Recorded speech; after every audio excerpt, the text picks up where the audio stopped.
தெரிவிக்கும் போதே முதலமைச்சர் நேரடியாக தலையிட்டு அதற்கான நடவடிக்கை எடுக்கப்பட வேண்டும் என்று அவர் மனைவியிடம் பேசுவாமா. வணக்கம்மா, எப்படி அவரை காவல் நிலையத்திலிருந்து அழைத்து கொண்டு போனாங்க, நீங்க அதை பாத்தீங்களா இல்ல யார்?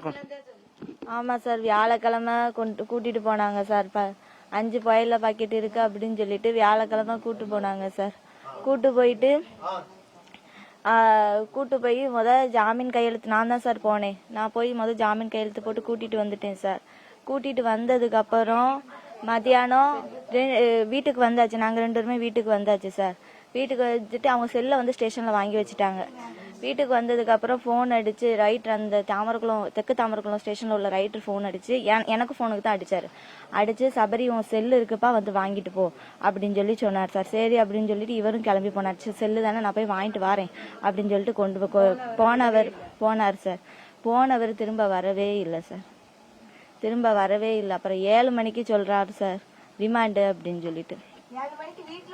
7 மணிக்கு வீட்டுல கொண்டு சொல்றாங்க ரிமாண்டு அப்படின்னு. அவர் ட்ரெஸ் எடுக்க வச்சு அவர் இங்க வச்சு சாப்பிட வச்சு கூட்டிட்டு போனாங்க சார்.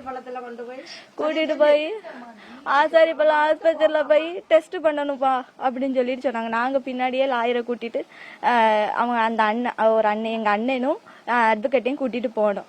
கூட்டிட்டு போனதுல ஆசாரிப்பள்ளம் ஆஸ்பத்திரியில டெஸ்ட் பண்ணியாச்சு. டெஸ்ட் பண்ணிட்டு அங்க ஜட்ஜி வீட்டுல போய் ஜட்ஜி வீட்டுல கூட்டு போயிட்டாங்க. கூட்டு போனப்ப அந்த எஸ்ஏ நல்ல தண்ணி சார். இவர் மேல வழக்கு போட்ட எஸ்ஏ பயங்கர தண்ணி பாத்துக்கங்க. வேணும்னே இவர் மேல கூடுதல் கேஸ் போட்டு உள்ள தள்ளி இருக்காங்க. ஜெயில ரிமாண்ட் பண்ணிருக்காங்க. என்ன காரணம்னு எனக்கு தெரியல. அப்புறம் 12 மணிக்கு அங்க சப்ஜெயில் கூட்டிட்டு போயிருக்காங்க.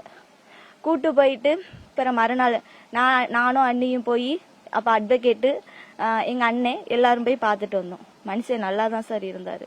நான் நல்லா இருக்கேன், காலையில ஒரு இட்லி சாப்பிட்டேன், மத்தியானம் ரசம் சாதம் சாப்பிட்டேன் அப்படின்னு சொல்லி சொன்னாரு சார். உங்களுக்கு வேற எதுவும் வேணுமா அப்படின்னு சொல்லி கேட்டதுக்கு எனக்கு கொஞ்சம் ஃப்ரூட்ஸ் மட்டும் வாங்கிட்டு வா அப்படின்னு சொல்லி. இது எப்பமா பாத்தீங்க ஆனந்தவள்ளி? இது எப்ப பாத்தீங்க?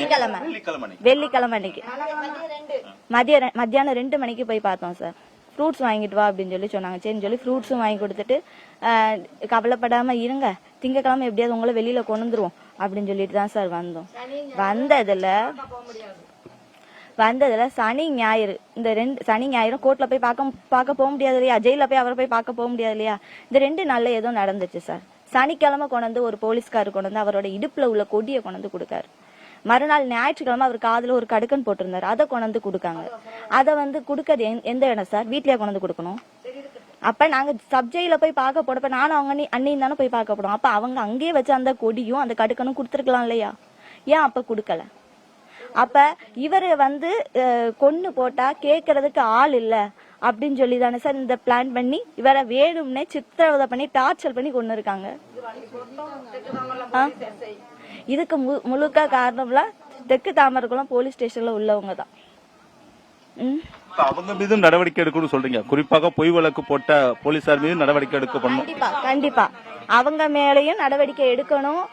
இந்த கைது பண்ணிருக்காங்களா 3 வார்டனு, இவங்களுக்கு யாரோ பிரஷர் பண்ணி தான் அவங்கள அடிச்சு சித்திரவதை பண்ணி கொண்டு இருக்காங்க. அந்த பிரஷர் பண்ண ஆள் யாருன்னு தெரியணும். இந்த 3 வார்டனுக்கும் அவருக்கு என்ன சம்பந்தம்? அடிக்கிறதுக்கு என்ன சம்பந்தம் சார்? அப்படி ஒண்ணு இல்ல. பிரஷர் பண்ணிதான் அந்த ஆள் யாருன்னு தெரியணும் எனக்கு. எதனால இவர் இறந்தாரு, எப்ப இறந்தாரு அப்படிங்கறது தெரியணும். காலையில திங்கக்கிழமை காலையில எனக்கு போன் அடிச்சு சொல்றாங்க சப்ஜெயில இருந்து, ஏமா உங்க ஹஸ்பண்ட ஆசாரிப்பள்ளம் ஆஸ்பத்திரியில உடம்புக்கு முடியாம வச்சிருக்கோம், போய் பாரு அப்படின்னு சொல்லி சொன்னாங்க. நான் உடனே ஐயோ ஆசாரிப்பள்ளம் ஆஸ்பத்திரியில இருக்காரு அப்படின்னு சொல்லிட்டு எல்லாத்தையும் பேக் பண்ணிட்டு போய் பாப்போம் அப்படின்னு சொல்லிட்டு போனேன். போற வழியில போன் அடிச்சு சொல்லுதாங்க, உன் புருஷன் மார்ச்சூரி அட்டாக் மார்ச்சூர்ல இருக்கான், போய் பாரு அப்படின்னு சொல்லி சொல்லுவாங்க. அங்க போனப்ப 2 போலீஸ்காரன்னு நின்னுட்டு அதுல ஒரு போலீஸ்காரன் சிரிச்சுட்டே சொல்லுவான், உன் புருஷன் இறந்துட்டான் இருக்கான், உன் புருஷன் இறந்துட்டா போய் மார்ச்சூர்ல பாரு அப்படின்னு சொல்லி சிரிச்சுட்டே சொல்லுவான். அப்ப ஒரு உயிர் போனது இப்படிதான் சிரிச்சுட்டே சொல்லணுமா ஒரு சாரு? எங்களை பார்க்க விடல. சரிங்க சார், மார்ச்சூரி கொண்டு போயிட்டீங்களா, மார்ச்சூரி எங்களோட சைன் இல்லாம எப்படி கொண்டு போனீங்க அப்படின்னு சொல்லி கேட்டதுக்கு, அநாத பிரேதம் அப்படின்னு சொல்லி சைன் பண்ணி மார்ச்சூரில போட்டுட்டோம் அப்படின்னு சொல்லி சொல்லுதாங்க. ஏன் அவங்களுக்கு உற்றார் உறவினர்கள் இல்லையா, பொண்டாட்டி இல்லையா, புள்ள இல்லையா, அம்மா இல்லையா, அப்பா இல்லையா, அக்கா இல்லையா? ஏன் ஒரு இன்ஃபார்ம் பண்ணக்கூடாது? ஆசாரிப்பள்ளம் ஆஸ்பத்திரிக்கு அவர் எப்ப கொண்டு போனாங்கன்னு தெரியல. கொண்டு போயிட்டு எனக்கு 6 மணிக்கு காலையில 6:30 தான் போன் வருது, உடம்பு கழியாம இருக்காரு வந்து பாருங்க அப்படின்னு. கடைசி பார்த்தா செத்துட்டாரு அப்படின்னு சொல்லி சொல்லுதாங்க.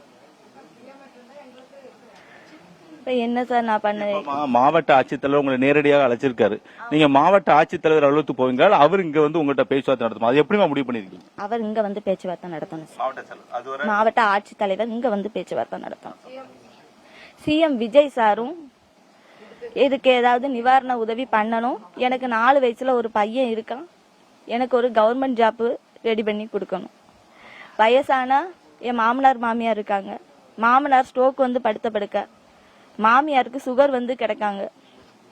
நான் எப்படி இவங்களை பார்க்க போறேன்? எங்க வீட்டுக்கு உறுதுணையா இருந்தது அந்த ஒரு ஆம்பளை ஆளு தான். இப்ப பொம்பளை ஆள் மட்டும்தான் அந்த வீட்டுல இருக்கும். அந்த ஆம்பளை ஆள் இறந்துட்டாரு.